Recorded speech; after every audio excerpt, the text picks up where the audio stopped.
What is going on, guys? Today I bring you another episode of the Journey to National Master, and this game was played the same day as the game from the last episode. So yeah, I had white pieces and I was facing João Cruz, a 1323 rated player, and let's see how the game went. So again, with the white pieces I started with e4, and here my opponent went for the Sicilian, and I decided to go for one of my main weapons against the Sicilian, knight c3, the closed one. He went knight c6 and I went bishop e5, so pretty standard. And here my opponent plays a6, which is already a mistake. If you look at it just through the engine's evaluation, you won't really understand why it's a mistake. But strategically speaking, in this opening, when I play bishop b5, I do want to trade this bishop for this knight and sort of play a quick f4, knight f3 castle, and if I can damage black structure, give up the bishop pair and damage black's structure, I will be very happy. And here normally a lot of players play knight d4 in order to not allow me to take the knight, and you know, lines are pretty dry, and I think black equalizes pretty comfortable in these lines with knight d4. But my opponent went a6, and this kind of goes into my plans. So even if he didn't play a6, I would probably end up taking the knight, even if not forced. But okay, he played a6, so I took. He took with the d pawn. I don't think it makes much of a difference taking with the d pawn or b pawn. It's just a matter of preference, honestly, in this position. And here I played d3, you know, just opening up my bishop, developing normally. And here my pawn went for the fianchetto with g6. I went f4, bishop g7, knight f3, knight f6, castles, and queen e1. So yeah, pretty standard so far. I was very happy to see this on the board because this is just you know, one-on-one Grand Prix attack position, very typical. Here the move queen e1. The purpose of this move is to bring the queen into the h4 square and kind of line up this pressure along this diagonal with maybe f5 in the future, the pressure from the rook, the queen, and eventually this bishop joining the party. It's just a very nice and pleasant position of attacking the black pieces. But okay, queen e1, and here my opponent went rook e8, which, yeah, I don't really understand. But maybe he wants to prepare e5, although it's gonna take a while for him to actually get e5 through. But okay, rook e8. Maybe bishop g4 would be a bit better. Try to develop the rest of his pieces. But okay, rook e8. And here I went queen h4. Just simple, a very automatic move. Here my opponent went e6 and had the first big thing of the game. So far I was pretty much blitzing all my moves, and here I finally took a deep think because yeah, I have a lot of moves I can do here, and I have a lot of ideas. And pretty much the two moves that I was looking at were e5 and f5. I wasn't really looking at anything else, to be honest. I was just wondering, should I play e5? Should I play f5?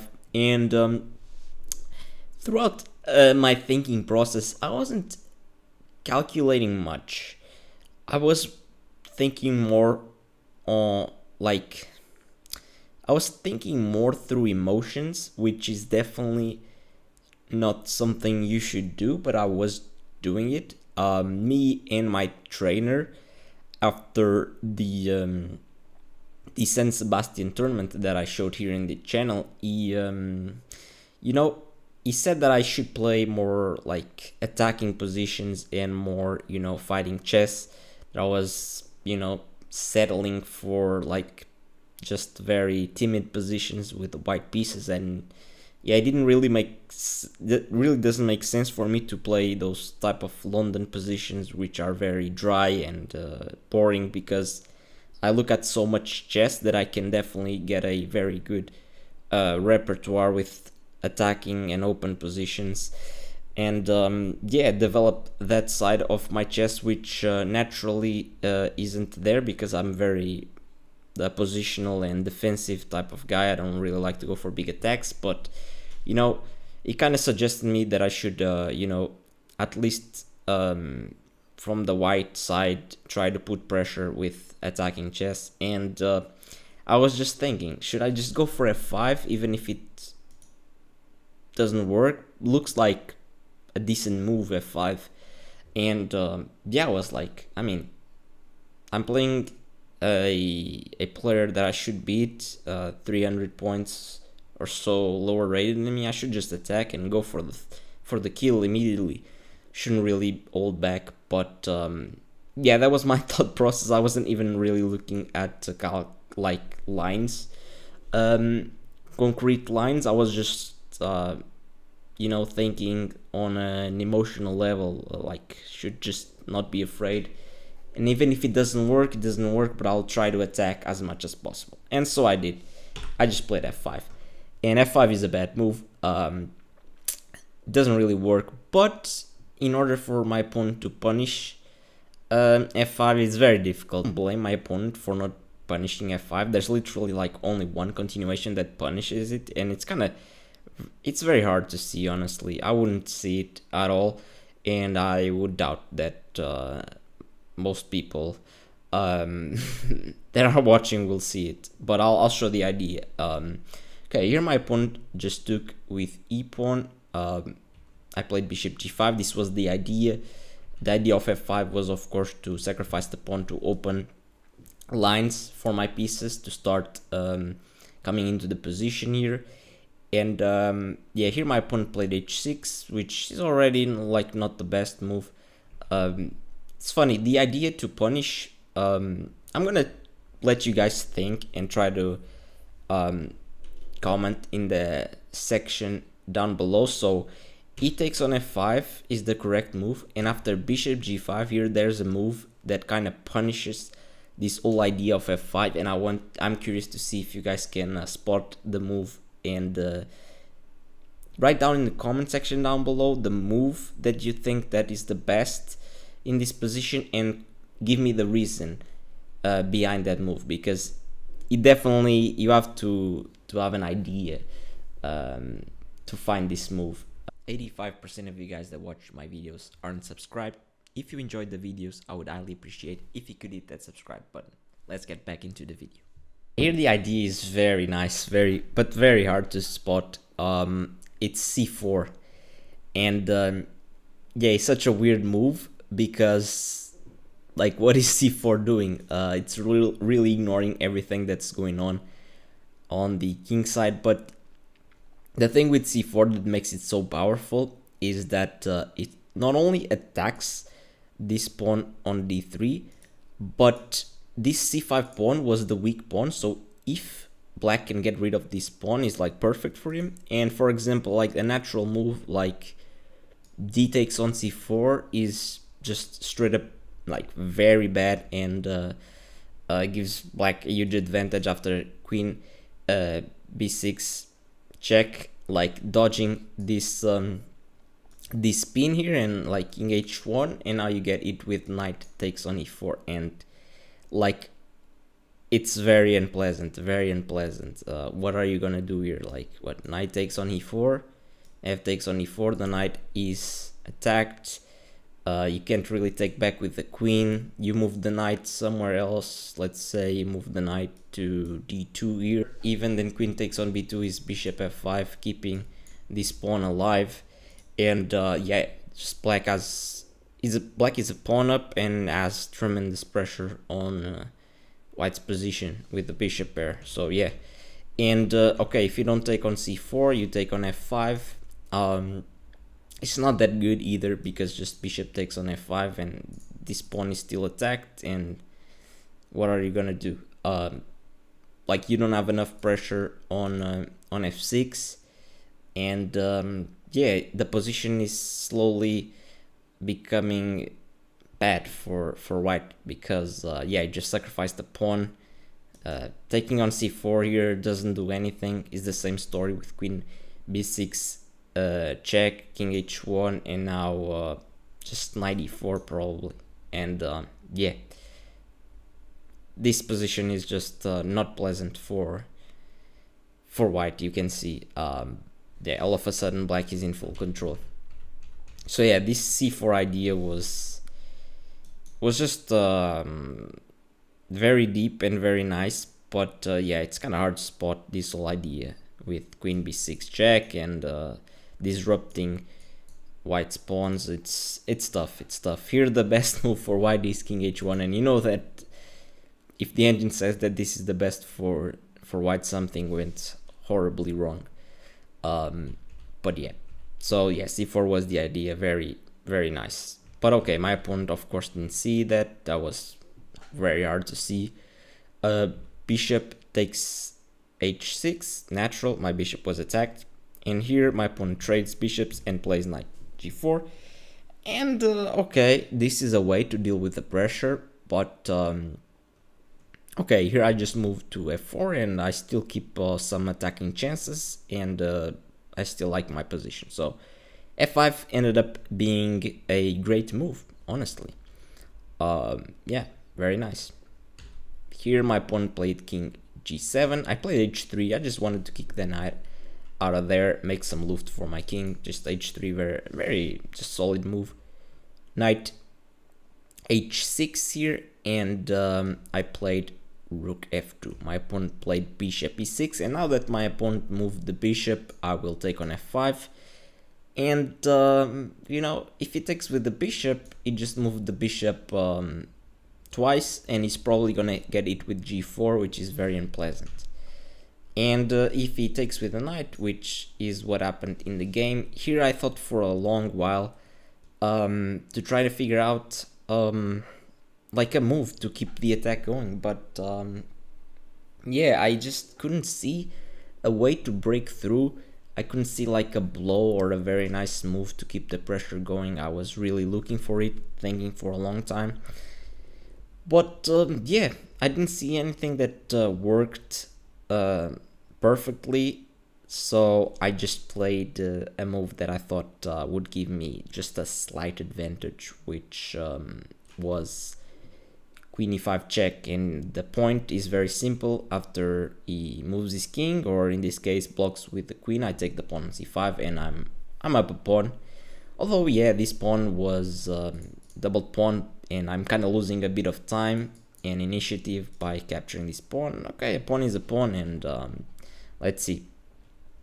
Here my opponent kept trying to trade queens. Also, I want to note that before the game, like, people told me that he was a player that liked to draw games against people, so I knew that I was gonna have to sweat and to try hard a lot to win, because this opponent was a very defensive and kind of you know, passive player. So yeah, I would have to take some risks, and you know, probably keeping the queens on the board is a good way to keep that pressure going. So okay, here I gave a check back, he blocked with the queen, and I went to f4. So no trades for you. Here my opponent played queen d8, and I kind of missed the whole point of queen d8. I just played just a natural doubling of the rooks on the f-file, and here my opponent hits me with queen d6, which I totally missed. Very clever from my opponent. I feel like this kind of forces me to trade queens, because in the game I thought about keeping the queens on the board, but how do I really keep the queens on the board with a good move, you know? If I go queen d2, this just doesn't feel right. Feels like I'm wasting too much time, and even something like knight g3 here would already be not what I want. All of a sudden it feels like maybe he can bring rooks to the open files and start gaining initiative, and I really didn't want that, so yeah, I just accepted that probably like rook f1 was a lazy move, kind of a bad move. I probably should have tried to stop this idea of queen d6. Maybe knight d4 actually would be a very nice and creative move to stop this queen d6 idea and to bring a knight into the attack. But yeah, I just completely missed this point of queen d8. I didn't really pay much attention to his strategy, so yeah, we ended up trading queens. And here I was a bit frustrated because of the queen trades, but yeah, I just knew that I was gonna have to try hard once again. So here I play knight g5, which is nice, attacking the bishop and putting pressure on the f7 square. Here my opponent played rook e7, and here I found a very nice plan of doubling on the e file to put pressure on this bishop and just these rooks that are gonna pile up on the e file. So we basically will have a fight over the e file. And yeah, my opponent doubled on the e file, and I also doubled. And here, yeah, he goes for that plan now with the knight f5. But here I see that he's gonna try to play knight d4, so I just take on e6, just like the other variation that I showed you. And here I was expecting him to take with the pawn. I think this is the most challenging because he keeps this idea of going knight d4, and here I would probably go something like I don't know if I would go rook e4. It's always it's a tough position, honestly. I would have to think more deeply. Knight e4 is also a possibility, but this would be very tough, I think, to crack, because okay, these pawns are weak, but with rooks defending them and the king, it's gonna take a long while and a solid plan to just maneuver around my pieces and, you know, build up the pressure correctly.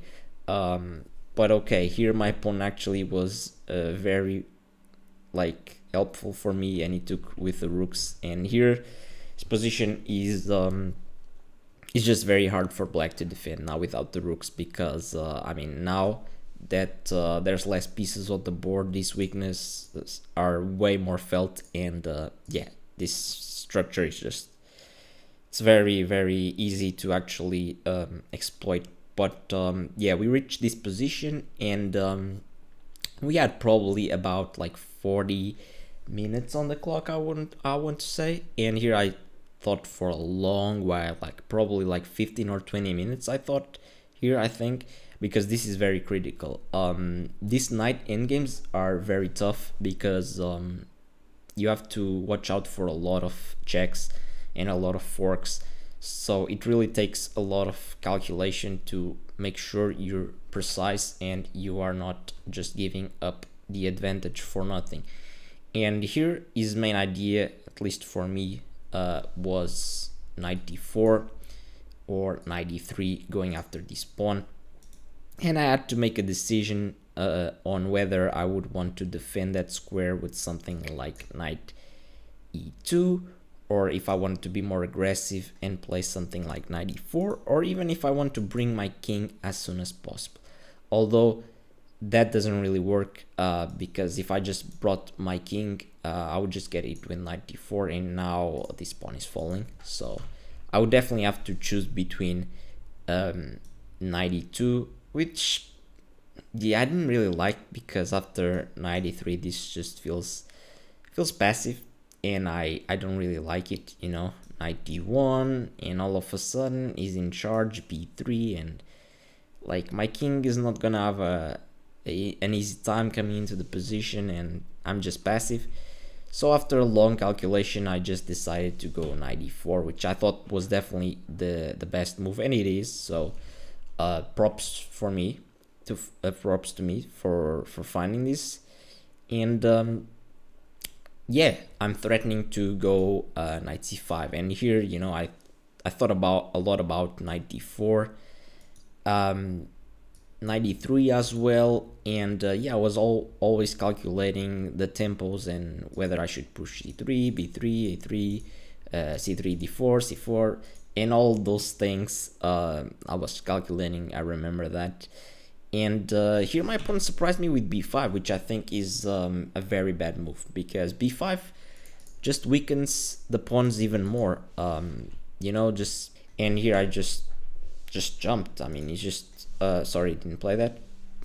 But yeah, here I just jumped on c5, and he just gave me a tempo. Like b5 literally didn't do anything, didn't accomplish anything. And yeah, here he played knight d4, but now okay, just c3, and what do you do? You're just gonna lose the pawn by force. Yeah, I think the best idea for him here would probably be something like knight e3. And yeah, here I have to play c3, and after like something like knight d1, I would probably play b3. And at least in this variation, my knight is not on e2 and it is on e4, and yeah, it's more active. And c3, knight e2 check, and yeah, just king f2, and everything is under control. My king is super active, his knight is really misplaced, and yeah, I'm just gonna pick up another pawn soon. He played knight f4 here, and okay, I played king f3. I just played simple, played nice. Like the position is just under control. You just have to stay calm and just play some nice moves. Not difficult.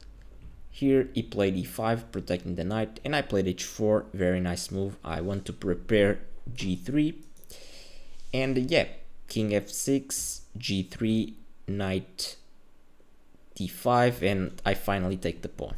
And yeah, I'm up to pawns now, and it's just a matter of technique here, which I had to show.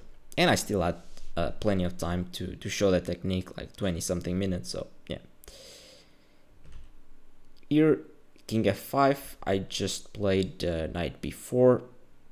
Don't know if it's the most accurate. I knew that if he traded the knights, he would be immediately losing, so okay, I just want to bring my knight back into the game. Knight e7 here, and I played g4, kicking his king away. From the center, it goes king f6, and I go king e4, just trying to centralize the king. Here he plays king e6. It's really hard to suggest a move for black. He's just all tied down, and yeah, it's really impossible to defend this position, you know. Knight c2 here, which was kind of a mistake here. I pretty much didn't see like a straightforward win. Probably the most straightforward plan I would have would be to immediately try to just create a passed pawn, but I didn't realize it immediately. I played knight c2 thinking, okay, I have all the time in the world to do all that I want. Here my opponent played knight d5, which was kind of annoying for me, because now he's threatening to go knight f6, and then I have to move my king back, and you know, maybe he can bring his king in, and I was like, really, am I messing this up? I was like, okay, don't panic, stay calm, you're still under control. You can allow knight f6, it's just not that deep. Also, yeah, it's just annoying maybe if my pawn lands a knight on f4, something like that. It's just unnecessary, you know. So, okay, I play knight e3, and after knight f6 check, I go back, and my opponent plays king d6 here, and I was wondering if I should play something like g5 to kick the knight again, but I was like, is that really necessary, or can I just start the other plan of creating a passed pawn and just giving him too much to deal with at the same time, you know? I don't have to rush. I can just play these slow moves. Okay, b3 here, my opponent plays c5, I play e4, takes, and king c6, and here, you know, it's just very hard for black to, you know, stop all the pawns. Here I played g5 finally, very nice timing, and after knight d7, just king e4, and in this position my opponent resigned, because yeah, there's just nothing he can do, unfortunately. For him, he's just incomplete like Zugzwang. Yeah, I'm just gonna play knight c4 or knight g4, pick up this pawn, pick up the other pawn, push my past pawns, and there's just no counterplay for him. So yeah, this was the game. It was a very smooth, very nice game, which I just played aggressively. I won a pawn and then I converted it pretty cleanly, which I was very happy. And yeah, so very nice. And next episode I'll start covering a tournament that I played in April, Open Cayman das Fitas, which was very nice. And I hope you guys stay tuned to watch it. And yeah, bye bye, take care.